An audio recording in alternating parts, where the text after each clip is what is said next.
Alright, here we go. So today I'm going to be showing off my Volcanic Snake Eyes deck. This deck is absolutely insane. Going to show how powerful this deck is. And yes, I do have Dark Room of Nightmare in this deck, and I'll explain why at the end of the video. I'll explain a lot of this stuff at the end of the video, and I'll be addressing a comment that someone left at the end of the video as well. So let's get into some replays. Now, I'm going to be showing the power of this deck, going first, going second, playing through fully established boards, playing through Maxi, playing through interruptions like Nibiru, playing through whatever my opponents throw at me. I'm going to be playing through it. Also, I'm going to be breaking boards, even breaking boards going through Maxi as well.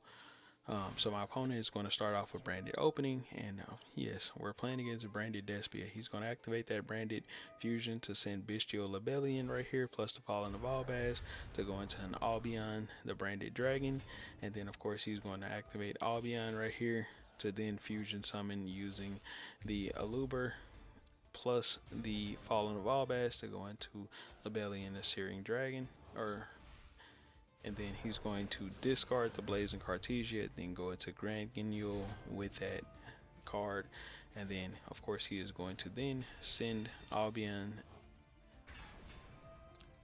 and there we go. He's going to then go Bestial Lebellion to then set Branded Lost face up, activate Retribution to target the Branded Fusion, put it back into his hand, and then activate the Albion in the end phase to set the Branded in red. Of course, these are all standard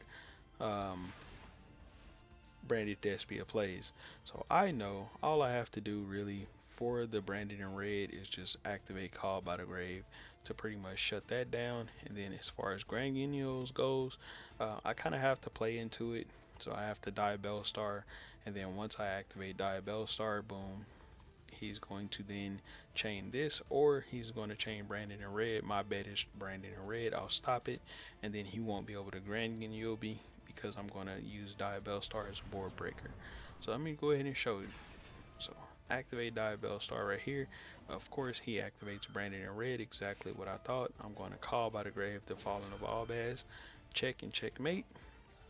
And then I said the Subversion. Subversion is going to push Grand Guignol into the back row. Now, the only thing he can really activate is what's in his hand.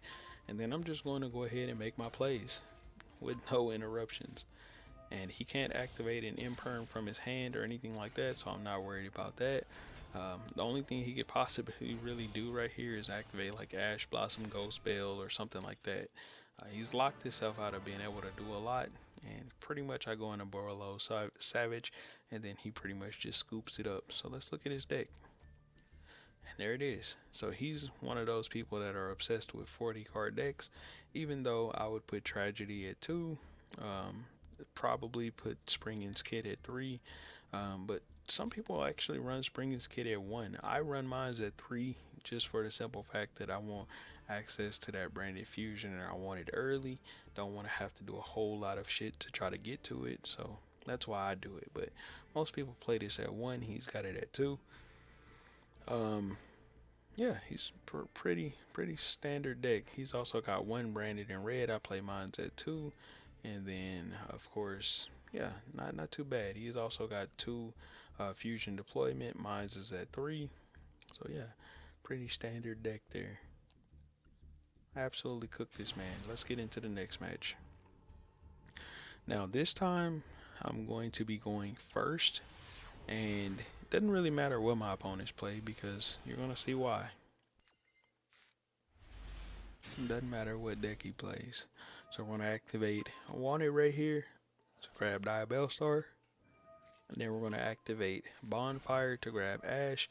And then once I summon Ash, he's going to Maxi me. Now I start off with Ash because it is the optimal way to start the plays to get the most optimal inboard.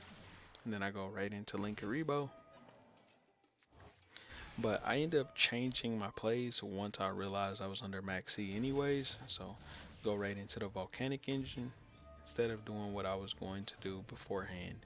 So we're gonna go barricade board blocker to send the oak. Then we're gonna go into Promethean Princess, and then we're going to revive back the trooper right here, so then that way we can shut off if he has an imperm. And then we're going to go into Amblo Well. Now, he did have something reactable in his hand. I don't know what it was or what he was holding it for, but he did have something that he could use. So we're going to go ahead and go into Inner Fire right here, and then we're going to burn him a couple times, set this into the back row, and then we are going to, because he has something activatable, just go right into Appaloosa Boy the Goddess. So if he was trying to hold in the Nibiru for my inboard, we're basically fucking him over and keeping him from being able to do that. So then we're going to activate Emission and then activate this right here to just go ahead and kill him. He's going to activate a second Maxi and he's dead. You feel me? He is dead. Now let's go take a look at his deck and see exactly what he had. And my theory is he had exactly what I think he had, which was Nibiru. And he held it for so long that he never got a chance to use it. Right there. Nibiru, the primal being. So he doesn't have an imperm, so I didn't really have to play around imperm, but it is what it is. He never got a chance to use any of his board breakers, and he has so many board breakers. I guarantee you that if I would have done the other line of combos, which is why when somebody activates Maxi, I just go ahead and kill them. I don't play around, because he would have had more than likely at least one spear mode that he could have dropped on me and then done all of his plays. He probably would have had a Dark Ruler no more, could have done that, Dimensional Fissure, just evenly matched a whole bunch of board breakers right here, Dark Hole and Harpy's Feather Duster. Like, that would have all cooked my board. So pretty much glad that I killed him first turn before he even got a chance to do anything. So whenever somebody activates Maxi, I just say, you know what, I'm just go ahead and kill you. I'm not going to give you any advantage. So let's go into the next match.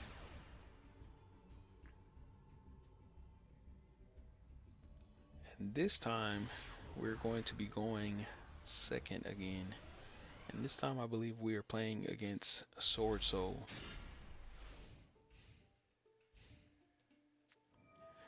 Sword Soul Tenyi, there we go. So he goes Monk of the Tenyi, he's going to do Vessel, make his plays. And me, I love Diabellstar for one reason. Diabellstar is basically a card that baits out negates, and your opponents try not to ever really react to Diabellstar because they don't see the power in Diabellstar. But Diabellstar is a board breaker in itself, and I'll show you why. I use Diabellstar as a board breaker a lot of times against fully established boards, and you're going to see how I do it. So he goes into Changing right here, and pretty much his interruptions are this, and I do read the graveyard and field and everything. So his interruptions are this card right here, Abyss Dragon Sword Soul, which can summon onto the field during my turn, and then also from the graveyard, by the way, also Changing and Shishao, and then also whatever he's got in his hand, those are his interruptions. So we're going to start off with Diabellstar. He's going to activate Maxi. We're going to then go for Sinful Spoils Subversion, and like I said before, most people don't try to interact with this card.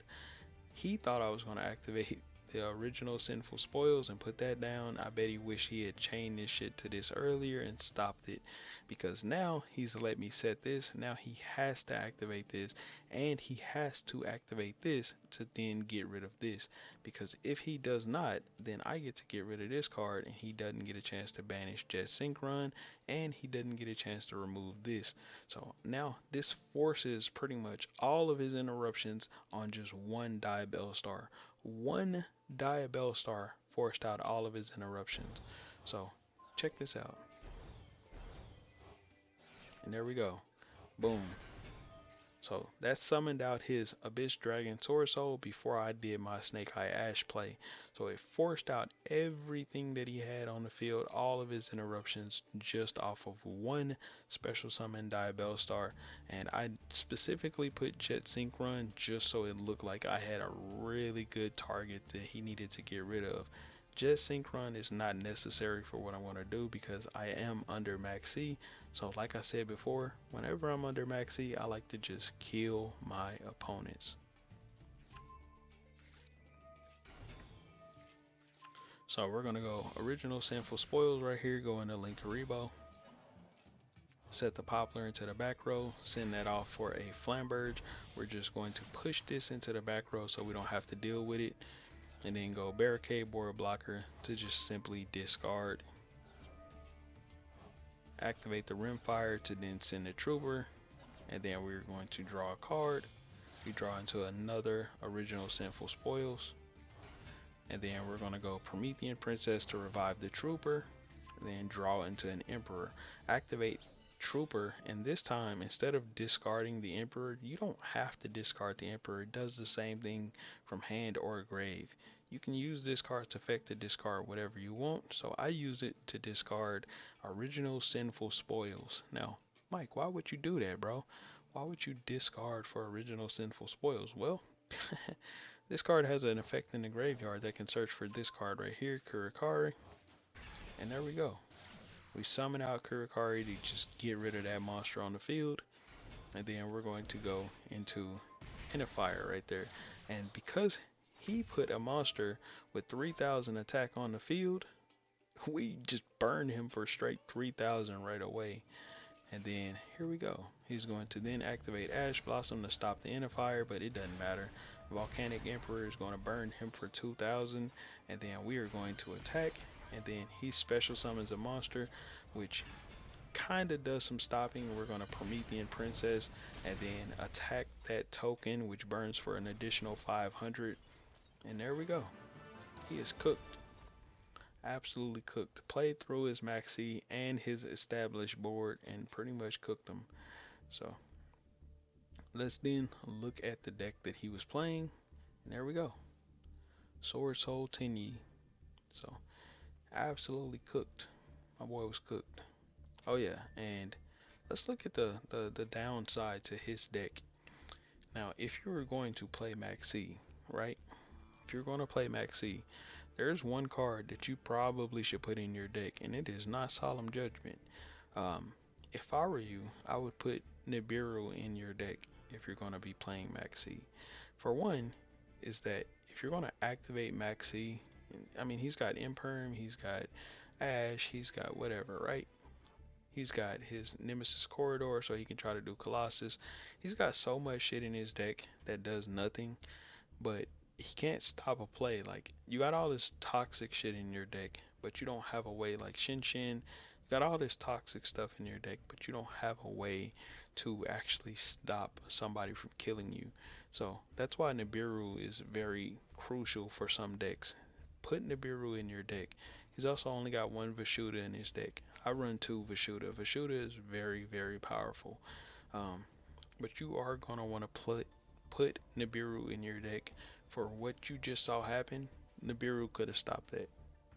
But it is what it is. And then last and final match. And this one is a goodie, I guarantee it. This one is an absolute goodie.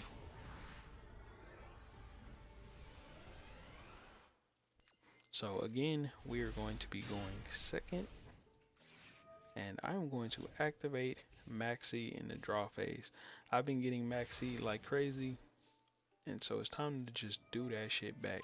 So we're gonna go turn 2 right here. My opponent just pretty much sits there. He activates an infinite impermanence on my Diabell Star, and then I go ahead and summon out or activate the original sinful spoils from my hand to just summon out Ash. And this is one thing that I always say. Original sinful spoils can be a starter for your deck, so seeing it in your opening hand is not always bad. As you just saw, he impermed my Diabell Star, and I just used the original sinful spoils that was in my hand to get me to an Ash because I pretty much didn't have any other plays.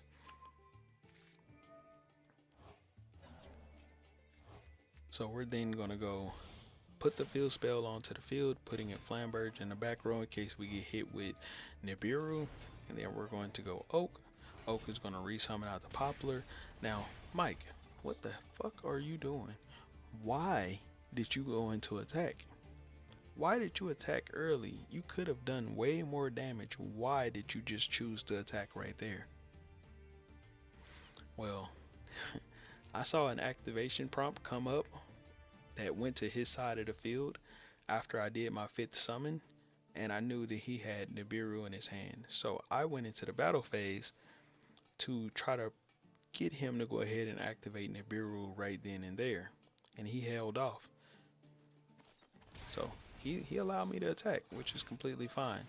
And there we go. I go into main phase 2, summon one more body onto the field, and then there it is. He goes into Nibiru. Then I activate the field spell right here. And then he then pops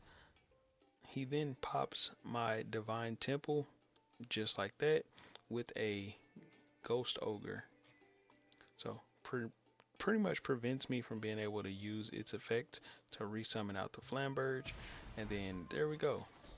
He just Nibiru'd me, right? So now I got a Volcanic Emperor, and all I can really do is burn him for half the attack of this, which would be 1550. And he pretty much just scoops it up because he would have had to play through the Volcanic Emperor Floodgate. Now, he must have not had anything that could break my board because he actually has the deck to beat me. He's got Lightning Storm. He's also got Triple Tactics Talent. He's also got Raigeki plus Harpy's Feather Duster, which means more than likely he didn't draw into any of that, but he did draw into his Nibiru. He did draw into an Infinite Impermanence. So, yeah, he was cooked. So, he's going to have to hold that L, and G's for that man, right? So, now let's get into my deck. So, this is the deck that I was playing, of course. Now, I did want to say that there is some cards in here. People ask me about like reducing the number of cards. Why do I play Dark Room of Nightmare? Dark Room of Nightmare, you saw, got me a win without having to go into the Geonator Transverser play. Now, I don't like doing the Geonator Transverser play for a couple reasons. For one, when you go Geonator Transverser and you switch your monster out for their monster, usually you end on a Nightmare Phoenix and then they have an Emperor, or you'll have a Promethean Princess and then they'll have an Emperor, or Pit Knight Earl and an Emperor, or whatever, right? Basically, maybe a Salamangreat, whatever it is, whatever monster it is on your side of the field, plus they'll have the Emperor. Now, the downside to that, and let's go into the droplet scenario first. The downside to that is if you switch it out and you have a token, or if they have a token, they can't use droplet on you if they have the token. So Forbidden Droplet, basically they have to send a monster from their hand or field to the graveyard. If they have the token, they can't use it because they can't send it to the graveyard. And then negating or reducing Emperor's attack damage doesn't do anything, or even prohibiting the effect of it doesn't do anything if you're going to use the traps anyways, because it's going to burn for their original attack points. So it doesn't do anything if they use Forbidden Droplet against you. But if you switch the monsters around, they can tribute off the Emperor to Forbidden Droplet you before you can get that burn damage. So you basically lose the damage that you're going to get, and then they're still alive.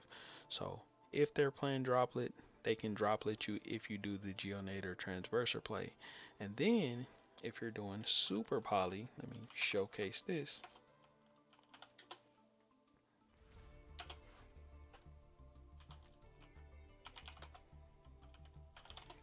So if they're going to do Super Poly, they can Super Poly your board if you do the Transverser play as well. They can't use the token as a Super Poly. Super Poly target for a couple reasons. They can't fusion summon with the token. For one, there's no monsters to go into. So with Emperor, it's a Fire Pyro. And then with the Trooper, it makes a token that's Fire Pyro. And then the monster that they need to go into would be Mud Dragon of the Swamp. This is the universal monster that almost everybody runs as a Super Poly target. Now, they can happen to go into this if you were to link that token off into, let's say, a Link Spider, or if you were to go if you go into Link Spider, then you can go into Promethean Princess, which is the optimals, the second Promethean Princess, which happens to be a fiend, a fire fiend, or you can go into Nightmare Phoenix, which is also fire fiend, or some of the other Link 2 fire monsters like Pit Knight Earl, which is a Cyburst, or Salamangreat. So we're gonna look at the Link 2s and 3s and then fire so we can see which ones are there. So we got Promethean Princess, Hida, which is a spellcaster, Pit Knight Earl, which is a Cyburst. You got Salamangreat Heat Leo, which is a Cyburst. Just a bunch of different like monsters, but I mean, you can't really like do anything because when you're going into these monsters, like they're all none of them are pyro, right? They're all Cyburst, they're different. So you're opening yourself up to be hit with a super poly. Now there is one pyro in the game, but you can't go into it with what you're going to have on the field because it is a Prank Kids monster, Prank Kids Bow Wow Bark. So you're opening yourself up for super poly. So that's why I put Dark Room of Nightmare, because I don't like doing the Geonator Transverser plays if I don't have to. Um, so also one of the comments was, can you reduce this down to 40 cards? And when you reduce it down to 40 cards, is it more consistent or whatever, or would it hurt? Would it hurt the consistency of the deck being at 47? I don't understand the obsession with 40 card decks for some people. I also don't understand the obsession with 60 card decks for some people. I don't understand the obsession with having a deck be an odd number. Not obsession, but like why people are frowning upon having 41, 40, 42, 43, whatever. Because here's the thing, most people, this is how they're playing it, right? This is pretty much how most people are playing this deck. It's like this or like this. Just like that, right? Now, does this boost your consistency to have a deck like this? Now, I absolutely agree that you can take Dark Room of Nightmare out of the deck. But does this deck become more consistent to take this down and to take this down? Absolutely not. This deck actually becomes better by adding 3 Diabell Star and 3 Poplars, because these are both starters in the deck. They're 1-card starters. Flamberge gives you your most optimal of combos. Sure, it'll make you brick from time to time, but this is your way of being optimal with the deck. This gives you the best chance of winning the game. So running 2 of these are absolutely necessary. And as you saw, my Diabell Star got negated and I used this as a starter. So hard drawing this sometimes can be amazing in the deck. And then Dark Room of Nightmare, you saw it get me a win. So I use the cards. So that's why I run them. I'm not obsessed with having my decks at 40 cards. They don't have to be. I can tell you my most consistent deck that I play right here, it's not at 40 cards. It's a 52 card deck. Super consistent. This card has more starters than it does anything else. Super consistent deck. And I know what people are thinking. Well, it can brick though, right? The deck can brick. Bro, any deck can brick. Any deck can brick. It doesn't matter how consistent it is. There's decks that I have. This deck right here has 60 cards in it. And this deck almost never bricks. I almost never brick with this deck because of how powerful it is, how much engine it has in it. Almost never bricks. But can it brick? Absolutely. Any deck can brick. If you're playing hand traps and not engine, any deck can brick. If you wanted to make the most consistent deck that you can possibly make that cannot brick, you can simply just play Prank Kids and do something like this. You can just remove out pretty much all of your hand traps that you don't want to prohibit the deck from breaking, right? So I guess the easiest way to get a deck that won't brick is just to remove your hand traps. There we go. That's a 40 card deck that won't brick, I guess. Um, Shit, you want to make it more consistent? Let's see.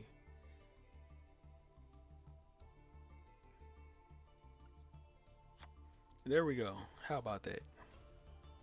How about that? Now, I can almost guarantee you this shit won't break. I mean, because,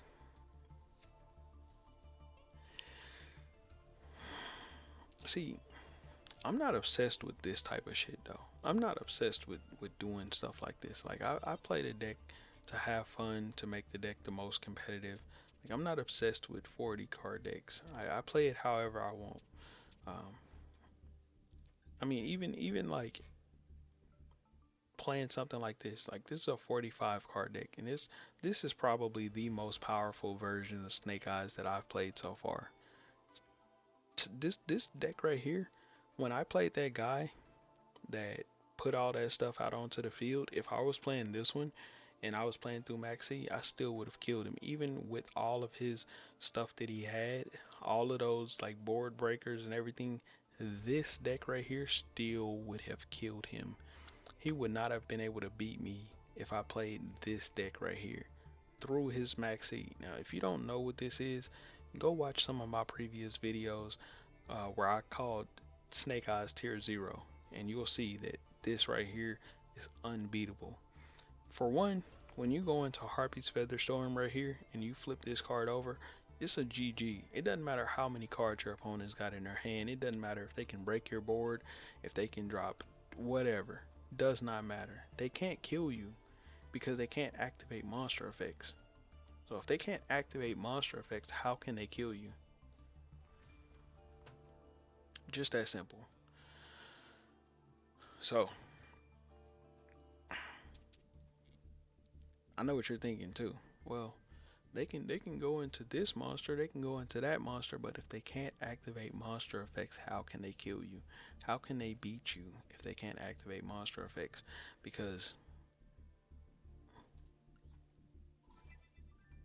just just just just just think about it for a second, right? And I'm gonna go to the I'm gonna go to the deck so we can see what they could have possibly done, right? Let's see. This one right here. Here it is.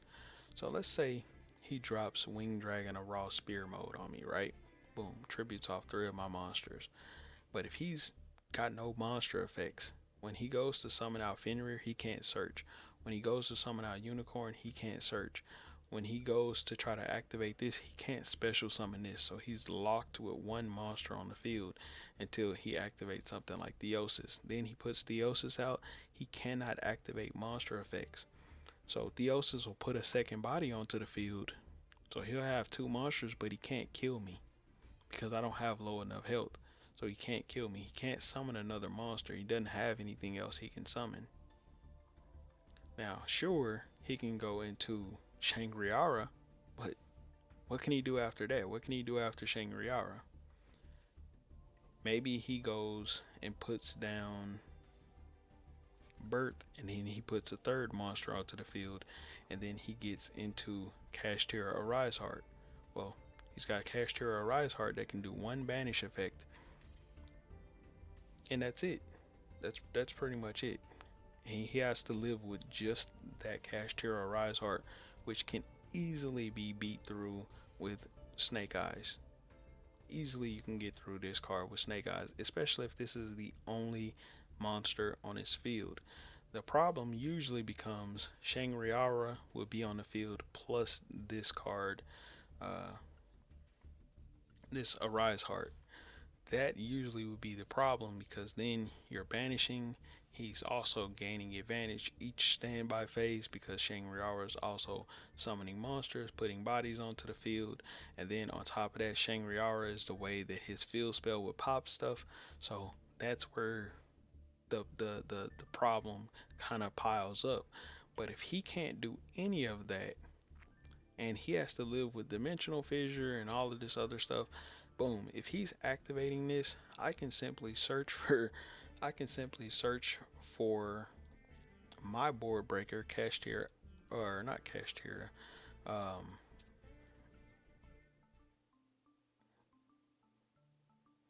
I could simply search for this, drop this on top of his boss monster, boom, now he's fucked. And the only thing that would prohibit me would be that dimensional fissure that he has. That would be what would pretty much slow me down, is the dimensional fissure. Now that is a little bit hard to play through, but I'll figure it out. I always do. I'll go into Nightmare Phoenix and pop that shit. If he puts two of them down, I'll go Nightmare Phoenix, pop it, Nightmare Unicorn, send the other one. Right? So I'll find a way.